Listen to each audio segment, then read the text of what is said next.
คือชีวิตละคือมีพระพักตร์ลิง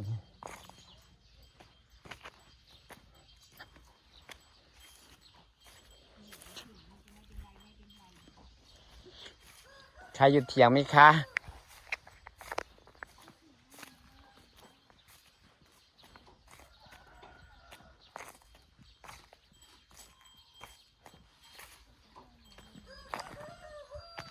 พ่อมักกระทำมาเก็บไปกินเล่นๆนะ โอ้ผสม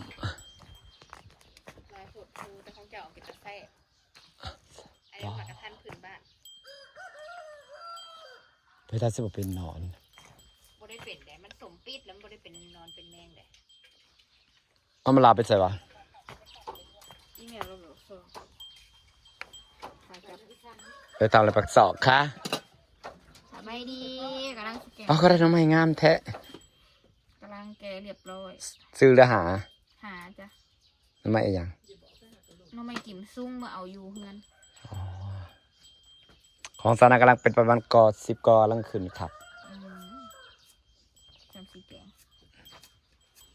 ถ่ายกินเด้อ ทำกินแรงเหรอคะไปเบียบมากันเลยแวะนิดนึงเจ้าเสียอำลาเอาไปโรงเรียนเป็นน้องลิง แม่น้องลิงทอด จะเป็นดูระต่ำขายได้เลย จ้า ได้กำไรหลายอยู่บะ จ้าบลายประดับราคา คือพวกต่ำผ่างงามผ่าไหมลายเป็นลายนี่ จ้า เป็นลายนั้นลายนี่อันนั้น โอ้ยต้องเก็บไล่ใช่อันนั้นถั่วนั่นนะ นั่นมันก็เป็นราคาถ้ากระเลี้ยงหม้อเนี่ยก็ได้ราคาพื้นน้อยๆเนี่ยกา1,000-2,000นะ เลี้ยงบ่ได้ดอกบ้านเฮานะ เป็นอย่าง ถ้าไม่ใหญ่เลี้ยงตะกี้นะถึงน้ำหอมแล้วมันตายเบิด ก็จะไปติด ทา จน แป้งทาครีมก็บ่ได้เราบ่ได้ให้ไปใกล้เห็นคนทาแป้งมานี่เราบ่ได้ให้ไปใกล้เด้อ อืม ไม่ใหญ่เลี้ยงตะกี้นะ ได้ราคา โอ้ย ราคาม อนก็ต้องอันปลูกเป็นชวนผู้เด้อเนี่ยบ่ได้กุ้มมาเด้อเลี้ยงลายนะ แม่นอยู่ ไม่ใหญ่เลี้ยงตะกี้นะผู้ไปหาบอยู่เล่ามังหูดเวิร์นคูนไปพูนเขาปลูกมันเกิดตามมันคลองตามชวนก็คันนี้ อ้าวบ่ ไปเก็บนะกลัวเราไม่ได้ปลูกครับปลูกนางงามคือยังเดมอนี่ให้เขาปลูกอีกไทยเห็ดขาย แค่ นะ น่ะเสียไว้ซื่อๆคือดินคลองแล้วก็ งามคือยังจะดูแลเป็นป่าเขาเจ้าเห็นในไทยเขาปลูกเขานะ เป็นป้าแล้วเป็นชวนเถอะ หากมันเป็นราคาแต่ได้ไหมมัน ถ้ามันหน่อยเลยบกุ้มมันแค่ไรบ้าน น้องสาพาเบี่ยงก็ยังพันแหละ โอ้ยแต่ข้าวมันใหญ่เลี้ยงยังพื้นนึ่งผมได้สินนะเอาไว้นะใหม่นะ มันแพงไหมมอนเลี้ยงมอนนักแดดมันก็มาขาย ย่านบุกมันในตีเฮ้ยชับในมือนี่ นี่มันก็สิ้นเองแหละ โอ้บุชินดอก ขนาดเลี้ยงน้ำลายเราเลี้ยงมาแต่หึงแต่ยังบ่ายบ่ได้มันย่านย่ามมือเช้าสิเปิดผ่าออกนี่มันเบิดแนวกินหัวมันฉี่กระหยา เดี๋ยวก็มันตัวยาวๆเนาะก็เซนน่ะไปเที่ยววิลล่าเขาเลี้ยงนั่นนี่นะวะ มันสิเป็นกระด้งก็เอาผ้าคุมมันไว้ห่อมันไว้เอาใบม่อนเขาไปให้มันกินแล้วก็อัดไว้ยันอันแมงวันเขาไปช้ำมันทันทีทำแมงวันช้ำมันแล้วมันตาย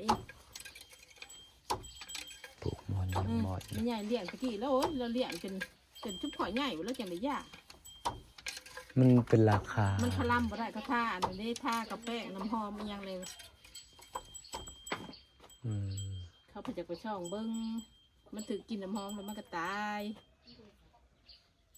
มันบริเวณคือบ้ง ต่อเป็นบ้งเป็นตาญาติเนาะมันพอเป็นดักแด้แบบแซ่บ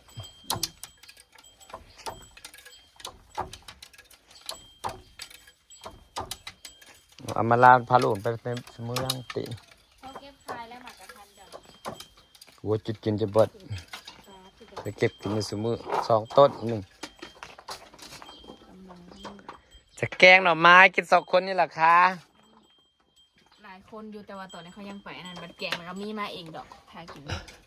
ถ้าสำเร็จรูปก่อน มียาหนอกยานางนะคะแล้วก็สีแกงใส่ผักขายมันเพิ่มต้ม แล้ววันไหนสร้างมาทำบ้านค่ะได้ข่าวว่าจะทำบ้าน เดือน1 เดือน2เพื่อปีหน้าเพราะว่าเราก็ยังไปเฮ็ดงานอยู่ สร้างใส่ พอเผาไอเป็ดเลยสร้างยังบ่ว่างจ้ะ ปลาลงใหญ่ ขอกู้เงินหน่อยนะ ล้านปลายไปเลย ขอกู้เงิน ก็จะใส่ละสิกูเธอตอนนี้นะชีวิตเจ้าของบ่รอดเนี่ย โอ้ยบ้า บ่ได้มียอดวิวดีคือเธอ ป้าดีว่าสันเบิ่งเฮาดูส่วงนี้รีบคนก็จะกลับบ้านไปเลย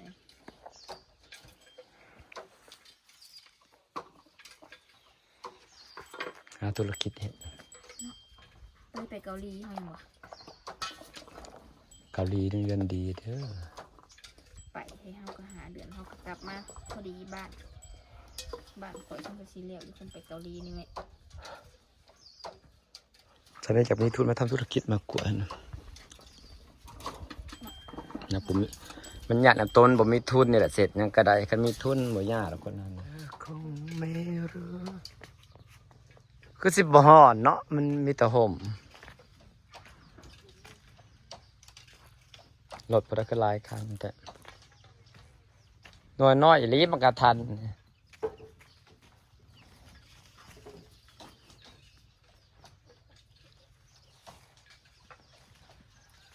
เอาแป๊บก็อยู่บ้านไปเลยคือบ่เคยเห็นหน้าเห็นหนวดจักเทื่อ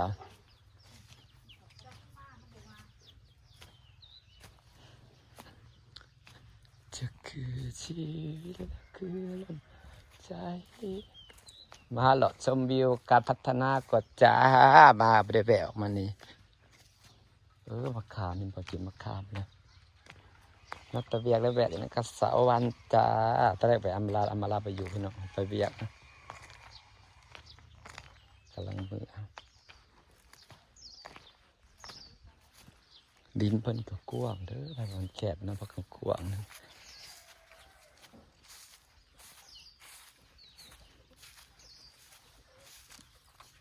เครื่องปลูกกระไรคงไม่รู้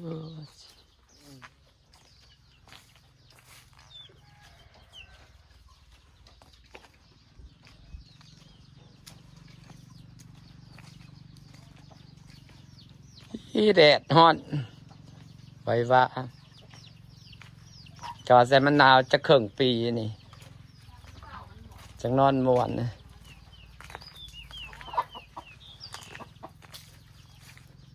รอชมเพิ่นกำลังสิสร้างบ้านพี่น้องกำลังตัดนัดสร้างมาตีหลังคาอยู่หลังใหญ่แห้งได้นี่ไม่ใหญ่กันบ่มีบ่อ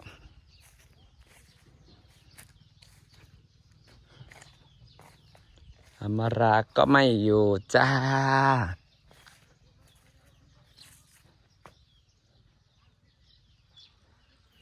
เพราะอย่างนี้สาวบ้านจักหน่อยอย่าสิเมื่อยนะเพราะอมรามันควรดินนะ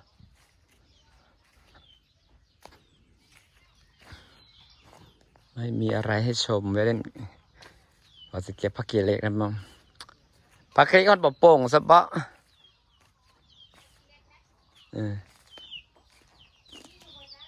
พอสิต้มดอกมั้งอยากกินแกงขี้เหล็กใส่หนังเค็มหอดโป่งเนาะหอดย่ามโป่งบอกว่าเรียงรายไปน้องเสร็จยัง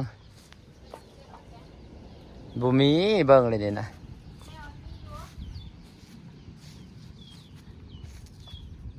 พอสิต้มดอกเอาไปเห็นยอดจับฝากบรรยากาศด้วยซ้ำนี่เด้อจ้าพี่น้องจ้าสอนตลกกระทัดดกเลยแหละค่ะเก็บผักเกล็กมันจะมีไหมเนี่ยแกงเส้นอังเค็มแดดกระแดดมาเก็บตอนเที่ยงเธอจะปีนเหรอ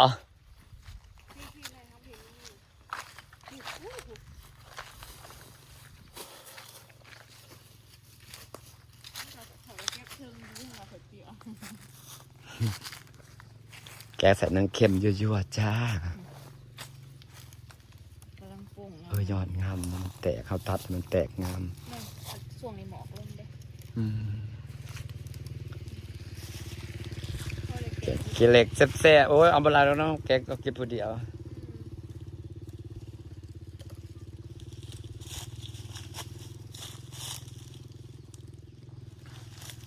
ตัดให้มันโป่งบอลมันก็บ่โป่งเขาบ่ตัด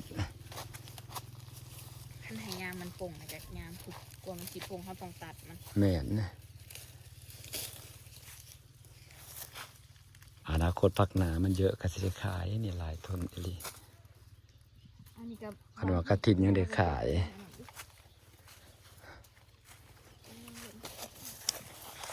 มาเก็บผักขี้เหล็กน้ำกันได้จ้าเอาไปแกงอยู่ๆโอ้ยยอดงามๆใส่หนังเค็มเวียงจันทร์เด้ก็สิค่ะเนาะตุนนุ่มๆเนาะ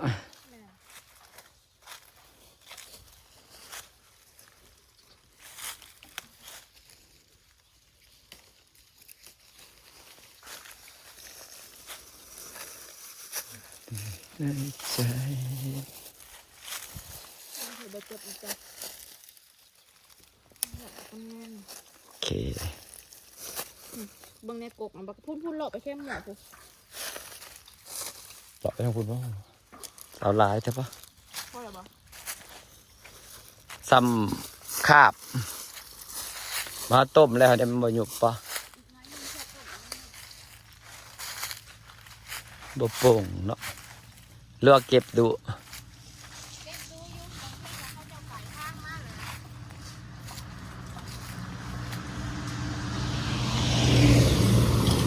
จ้ารีบไปใส่กระทางให้แคบเป็นกลาง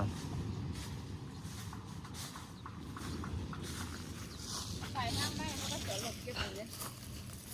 พอพอ ไม่พอหรือเปล่า จับหน่อยก่อนเก็บทำเพื่อใคร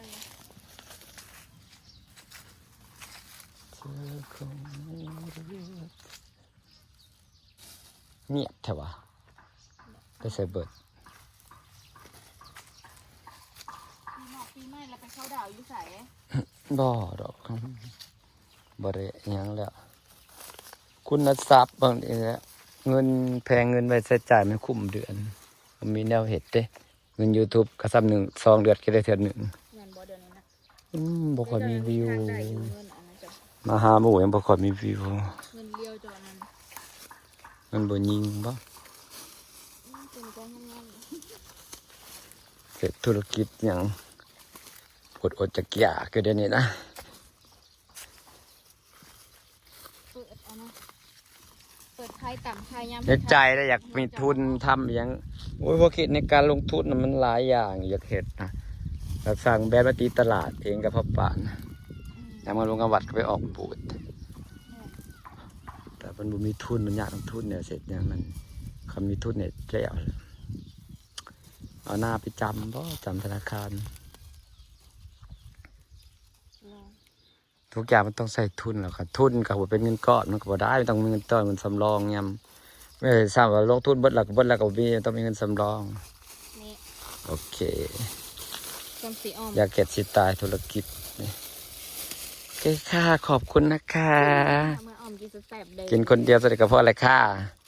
ไปต้มเอาข้าวดี ขอบคุณสวรรค์นะคะ จ้า ฝากบรรยากาศไว้เท่านี้ละจ้ากระเตือนด้วยแวะเอามาพีกับบอยู่ แล้วไปโรงเรียนน้ำลูกสาวแล้ว งานโรงเรียน เ